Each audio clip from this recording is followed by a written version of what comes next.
I want to welcome to the program Carol Leonnig, national investigative reporter at the Washington Post, co-author of I Alone Can Fix It, Donald Trump's Catastrophic Final Year, which, of course, she co-wrote with Phillip Rucker of the Washington Post. Carol, do we have you? You do have me. We can't see you, but we can hear you. I think there are small technical difficulties, but I'll try to make my voice make up for it. Okay, fair enough. Appreciate you joining us. So let's and I'm here with Emma Vigeland. I don't know Carol. If you can see. But, so let's just start with this. What really struck me was now you and Phillip Rucker wrote A Very Stable Genius, which covered basically the first 3 years of Donald Trump's presidency. Why did he cooperate with you for this one? It was pretty much a cinch to get a sit down with Donald Trump, the former president.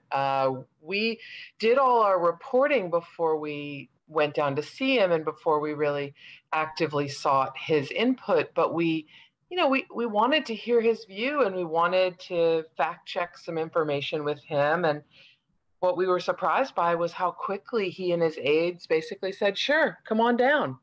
And I found it interesting because, you may know, and I think some of your viewers and listeners may know that he called us, a lot of interesting names when our first book came out. Stone cold losers, third-rate reporters. Losers was his favorite. So it struck me that, what is true in his presidency was true after his presidency. He really craves an audience.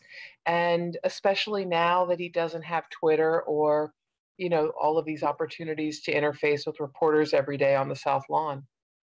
Well, so what was that like? What was it like going down to talk to him after all of these things were said? What was his kind of demeanor and outlook towards you guys? I mean, was he just craving an outlet to speak, or did he take in the opportunity to throw some haymakers? Haymakers, nice. I don't know if he's capable of that, but what I found really fascinating about the visit was just the theatrics of it.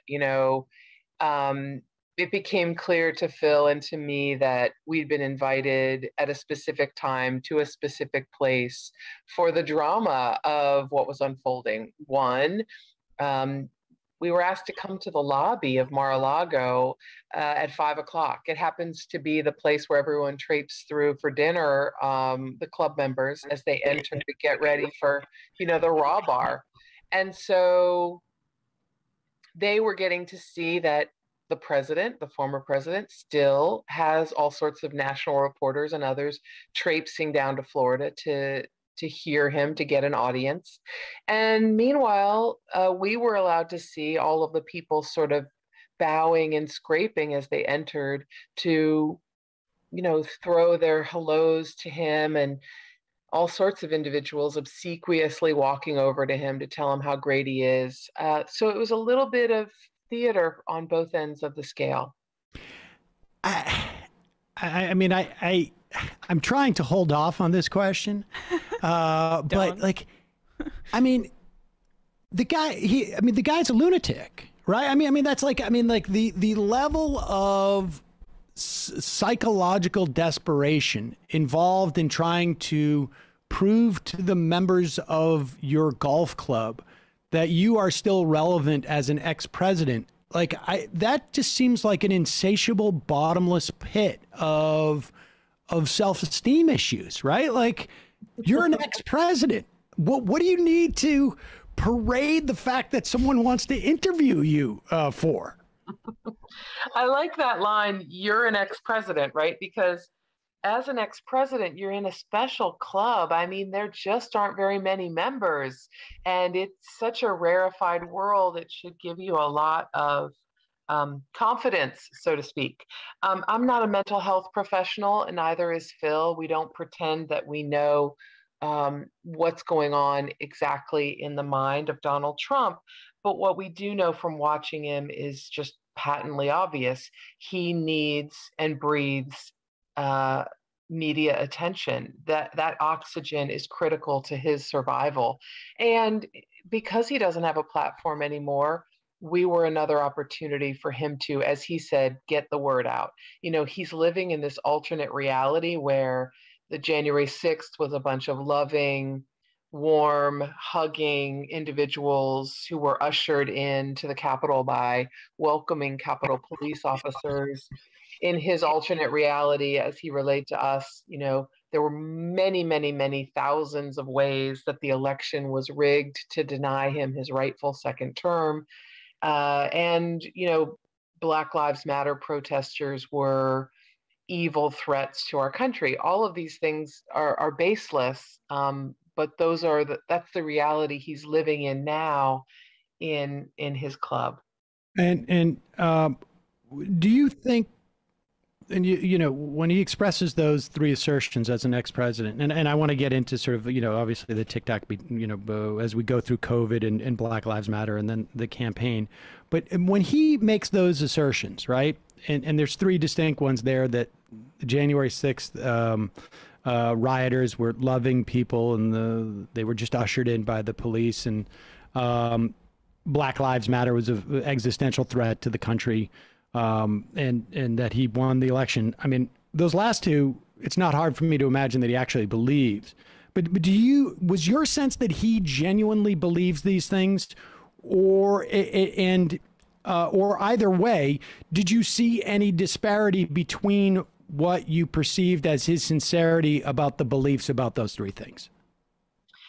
So in my line of work, I'm not a police detective, but one of the skill sets that I think that I can call upon is the ability to tell when people are BSing me, misleading me.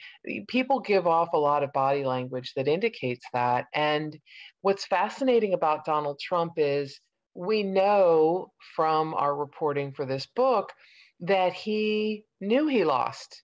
He confided to Kellyanne Conway the day after, I'm so depressed. I don't know how we lost to Biden, but I guess we did.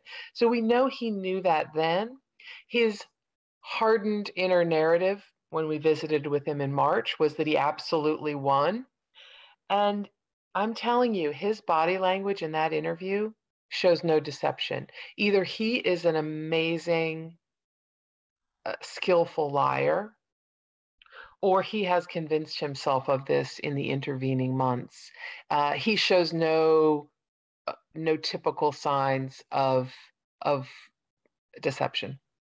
Okay, and so all right, so let's talk. I mean, what fascinates me about this story is really sort of the people around him, and because as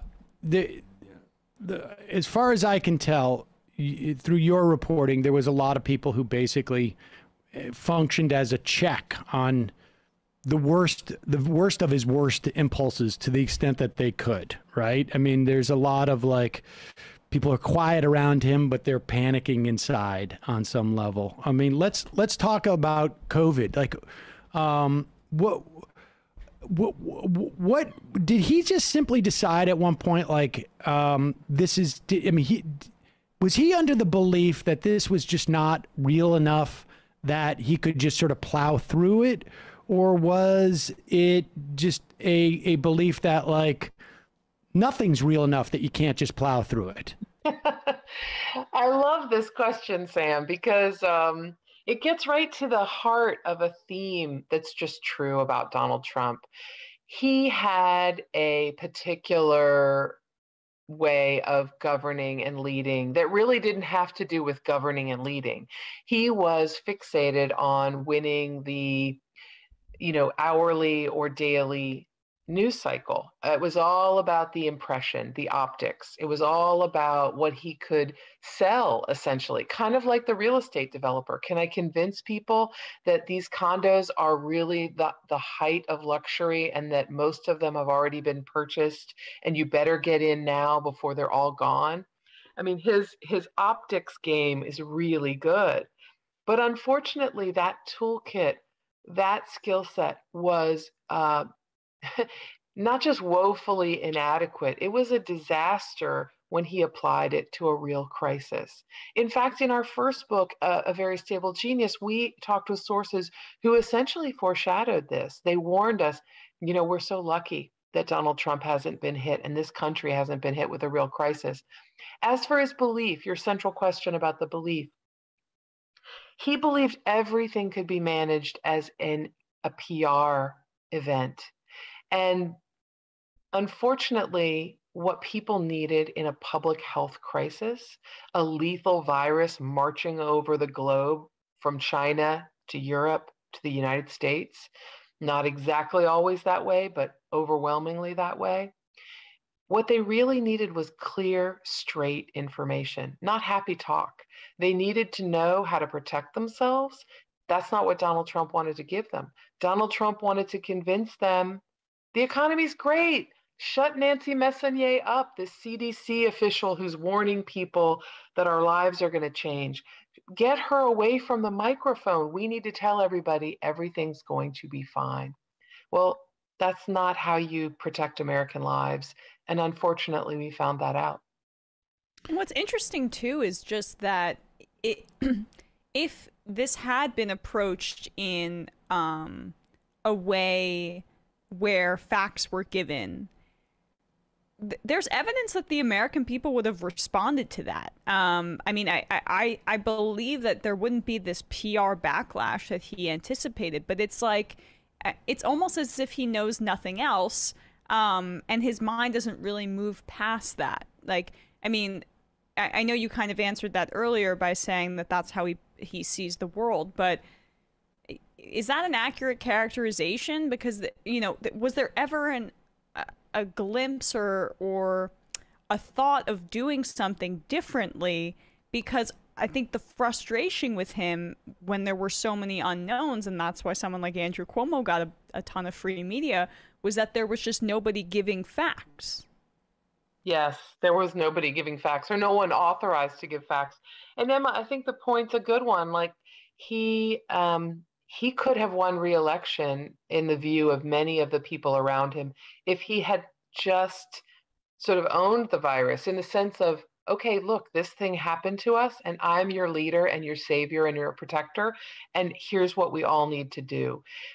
Bill Barr, we learned for the reporting for our book, came to the president in April, and he was pretty adamant and warning the president privately, Mr. President, you are going to lose this election if you keep up with this chaotic infighting and impulsive news conferences, these weird circusy shows, this place where you talk about injecting bleach in the body as a possible solution, and where you dispute what your health advisors said the other day. This stuff's making voters anxious. And even people who really support you and what you do, that group is going to start to peel away from you. And actually, Bill Barr was right. But I mean, was he that right? And I guess this is a question more about the American public. I mean, Donald Trump, 40,000, I think 40, maybe 50,000 votes switching the other way in 3 states. What is it? Arizona, Wisconsin, and Georgia. He would have tied, I think, in the Electoral College. I can't remember the numbers off the top of my head. But I mean, for a guy who was saying inject bleach into your body, and I want credit for that idea just in case it actually works, that's a pretty close election. If memory serves, and I apologize, I think it might be 74 million voted for Trump, 80 million or abouts for Biden. So it wasn't that close, but you're right about certain swing states. I don't dispute that at all. I think what Barr was getting at is there's going to be a group within your sort of ardent supporters that are going to get tired of this and get worried about this. And he was right about that. But there's no question, there is a core group of people that Donald Trump masterfully tapped into who feel angry, who feel fearful, angry that the country's going in a direction they don't like. worried about the diversity of this country, in a strange way, fearful of how the economic winds are not blowing their way. They may be in some instances, Trump supporters are the first generation in these forgotten, rural communities that are going to see their children not do better than them. So he has tapped into that community and dubbed himself their savior. And so many of them still to this day believe it. Sure. All right, let's talk about like the challenges. I mean, I think you and Phillip interviewed over 140 different people over the course of this. Maybe I can't. That's right. That's right. And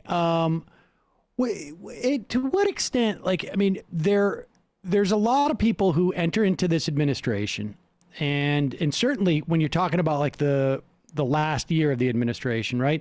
They've seen the implications of that for some of the people, right? Sean Spicer's on Dancing with the Stars, and now he's on OWN. I mean, congratulations. But there's it could, for some people, have an impact on their careers. To what extent did you feel? To what extent could you? I mean, how did you approach the dilemma that a lot of these people, particularly as you get further into 2020 and the president is saying, inject yourself with bleach or something to that effect during a pandemic, are trying to, they're involved in a reformation project for themselves, that. Yeah, I get your question. It's a good one. And you know why I like it, Sam, is I think more and more it's incumbent on reporters like myself and Phil to sort of show our work like a math class. Like we want to explain to people how we do it in the era of fake news and how successful Donald Trump was in promoting that idea that reporters are making stuff up. Oh, I wish, if only it were so easy. It would be a lot easier to be a reporter if we made stuff up. But no, we actually corroborate everything. There are many things we don't publish because we're so careful. Even though we think they are true, we have to meet a very high standard. I feel as though what's really important is to show our work. And in this instance, many people spoke to us on background because they were afraid of the pain and vindication that Trump could bring down on their heads if they spoke out against him publicly. That will change over time, I'm sure. But we were on guard for folks trying to rewrite history in a way that was more favorable to them. We were on guard for people who were trying to burnish a slightly damaged reputation and tell a story in which they were braver or stronger or more of an obstacle to Donald Trump's dangerous ideas than they actually were. And what we found was when we went to corroborate some of the claims with people who weren't fans of those individuals, their stories stood up. And the ones that didn't, we didn't publish. We had to test these with documents, with independent, objective witnesses, and that was important to us. When one of the things that you talk about was Lafayette Park, right? And I guess you also reported in the book that Trump really wanted to bring out the military for Black Lives Matter protesters, and was more or less dissuaded from that. But let's talk about the Lafayette Park, because there was a new, the Inspector General report came out, I guess, a month and a half ago, maybe 2 months ago. How did that line up for you? Like, the Inspector General report says now that they weren't clearing it for the sake of Donald Trump, but they were clearing it because they needed to put up fencing, which also just seems bizarre to me. Like, maybe you want to do that at night when nobody's there, as opposed to having to bring in a person. Like, what's your sense of what happened there? I'm with you. I mean, I think that I reported this in real time. I reported on this shortly after the fact, and I reported it again for the book. And each time I learned something new, and it did not dissuade me from my earliest instinct, which is the Secret Service, something I know fairly well, is never going to cross that square with a group of protesters gathered there and take the president across it unless that park is entirely cleared. And there was no reason to clear the park urgently other than the president's decision that afternoon and his coordination with his White House chief of staff and his Secret Service team to go across the square for a photo op. Remember, that Monday morning, June 1, began with the president livid. I mean, trying to rip the skin off people's faces. He was so angry, meeting with his chief of staff, his chairman of the Joint Chiefs of Staff, Mark Milley, his chief of staff, forgive me, I'm going to blank, Mark Meadows, his defense secretary, Mark Esper.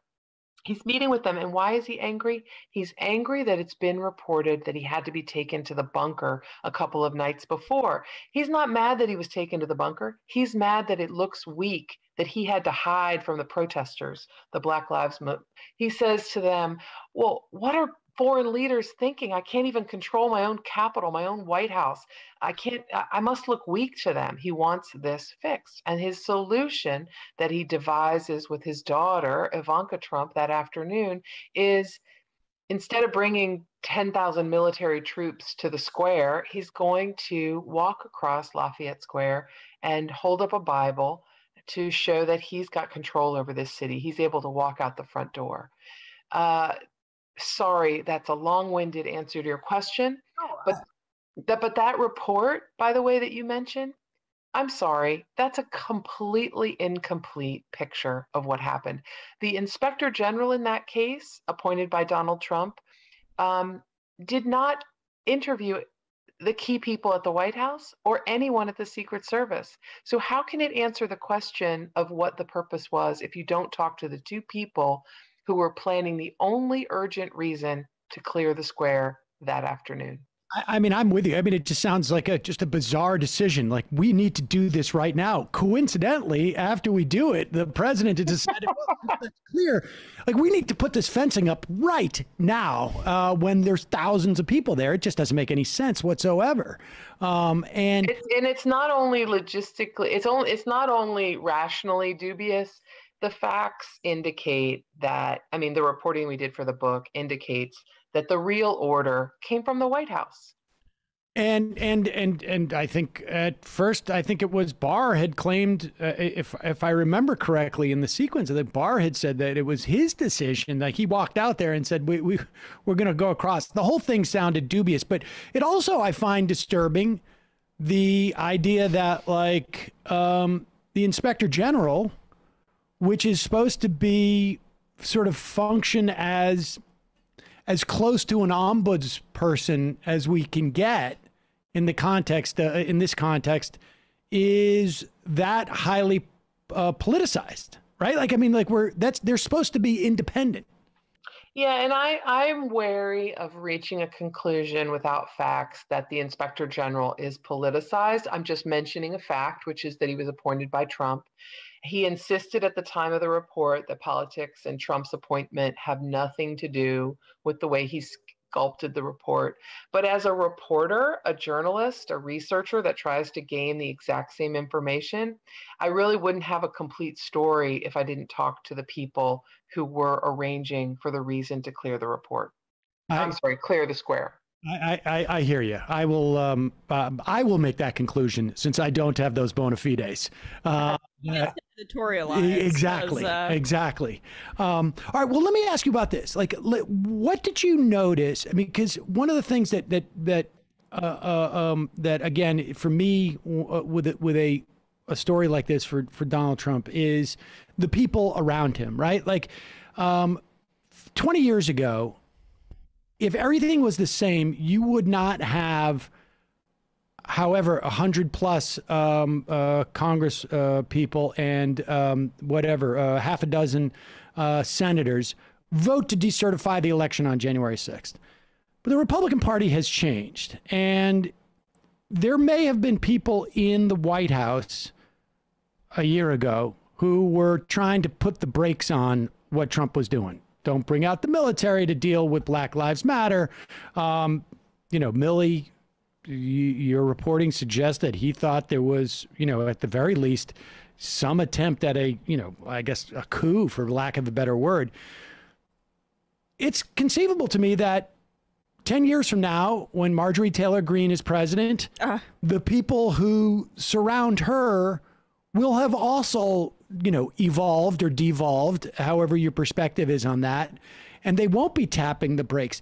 Did you see a difference between the sort of, and there was a lot of people who came through the White House in the first 3 years, as well, I guess, ultimately in the fourth, but was there a difference in the sets of administrative personnel that had some people been there in the last year versus the first years, or vice versa, that maybe the outcomes of these situations would have been different?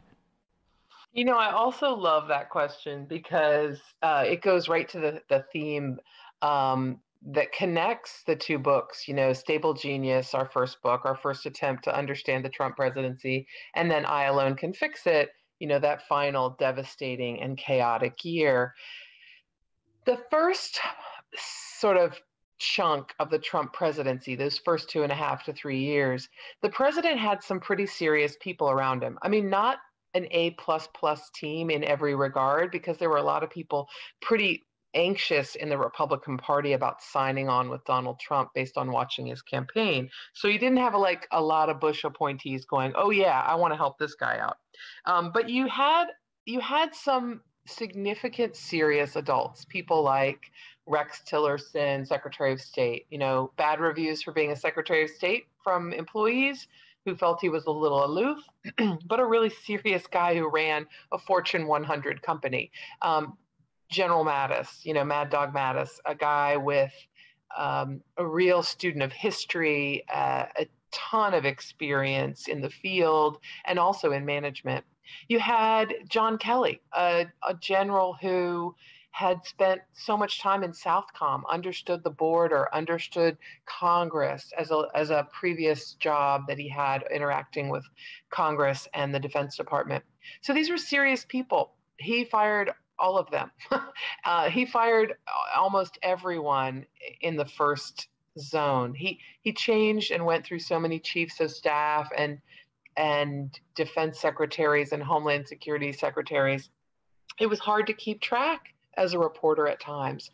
And what he was able to do was grind through all those people who were holding him back. He had fewer people in the final year holding him back and giving him advice. But worse than that, he'd become emboldened. He had realized he emerged unscathed from the Mueller report. He'd survived impeachment. He'd been engaged in things that would normally land, you and me in jail. We would be indicted at least.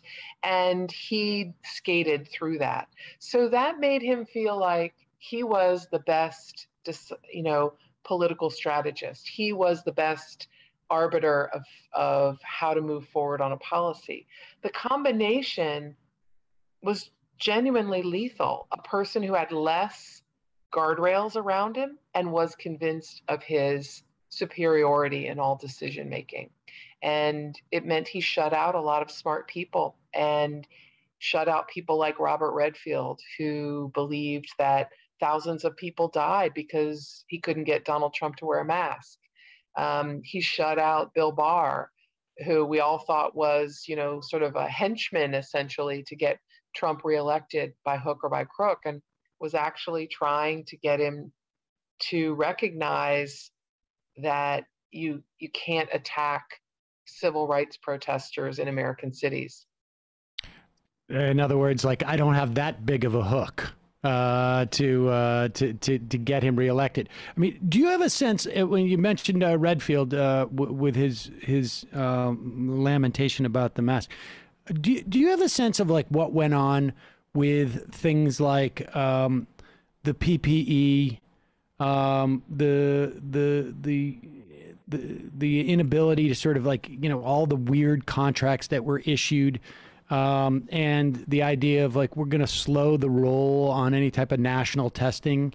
I mean, my understanding is that like at one point they were going to send out masks through the post office, and that there was going to be more of like a national testing regime. Like, who was that? Donald Trump's idea, and people just sort of said, "Okay." Where did that all come from? So my understanding about this period is a little more complicated because remember, at first, Donald Trump is trying to deny there is any problem, and that stretches pretty far from, the first case being found in the third week of January in the United States until the second week of March. He's still in kind of a, oh, don't worry about this. During that time, but there's another factor that's not helping the United States response, and that is that the CDC's testing plan, remember, they don't do national testing. They create a model for national testing. Their model doesn't work so great. There was nothing unusual about the fact that the CDC launched into creating sort of the banner example for all the other labs to use. It's just that it was fraught with peril because of earlier mistakes in the beginning of formulating the testing. The CDC doesn't do national testing. Labs, hospitals, they mimic the CDC's tests and they launch. But then there was a third thing that was making for big problems, and that was Donald Trump, in every opportunity, tried to reduce the chance of Americans learning how many people were infected. So, for example, when his chief of staff, and then at that time Mick Mulvaney, before he fired him, and at that time his Deputy Secretary of State and his Health and Human Services Secretary, Azar, they come to him and say, Mr. President, Wuhan has been shuttered by the Chinese government. There is basically a gate around this province because of the outbreak of this mysterious pneumonia, and we have got to get American diplomats out of the city, out of the province, and back to America. The president initially says, absolutely not. That's just going to raise our numbers. If any of those people are sick, that's going to count towards a higher number of people with the virus. Now, keep in mind, these are diplomats who are in China to serve the U.S. public, to serve the U.S. government. And Trump's reaction is, well, I don't know why they're in China, but they shouldn't have gone there in the first place. So again, every chance he has, he wants to block the realization or the compilation of real data on how many Americans have this infection. Who would you say, as you look over the course of, and maybe there's two different answers, depending on the era, who is the biggest enabler of Trump? Sadly, it is his, I didn't even have to think about it. It's his chief of staff, Mark Meadows, who is extremely loyal to Donald Trump and described by most of those around him, including people who really liked and valued him, as a person who couldn't say no to Donald Trump, always wanted to encourage him, enable him, praise him. And so there was this incredibly awkward division and doublespeak in the White House, where a person would come, a senior advisor or cabinet member would come to Meadows and say, this idea of the president's is really dangerous and you cannot let this happen. And Meadows would tell them, yes, I'm working on it. But when speaking with Donald Trump, he said, oh, yes, I understand, Mr. President. You're so right. You're so right, Mr. President. It kind of reminds me a little bit of the tapes, the Nixon tapes, where you hear Kissinger telling President Nixon that his speech that night was the best that has ever been given by any American president. Oh, Mr. President, the best thing in the world. Interesting. And who comes in second? I'm curious as to like the family. Where were they in this? It's funny because what we learned in our reporting for I Alone Can Fix It is that Ivanka Trump and Jared Kushner were often sort of working behind the scenes. Jared more than Ivanka, especially on COVID and on the reelection effort. And they were making strides and almost tuning the president out to a certain degree. And when they became concerned that the president's strategy wasn't that great, they weren't exactly forceful in calling that out with him. It wasn't that they feared him, it's that they just didn't have huge confrontations with him, even when they worried that that path was a perilous one for the country, for public health, or a waste of time.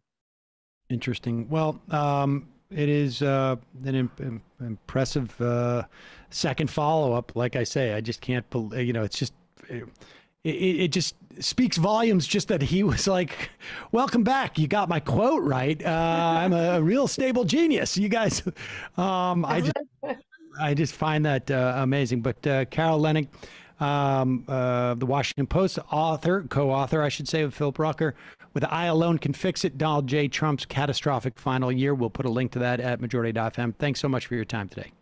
I really enjoyed the conversation. Thanks so much, Sam and Emma. Thank you. Bye-bye.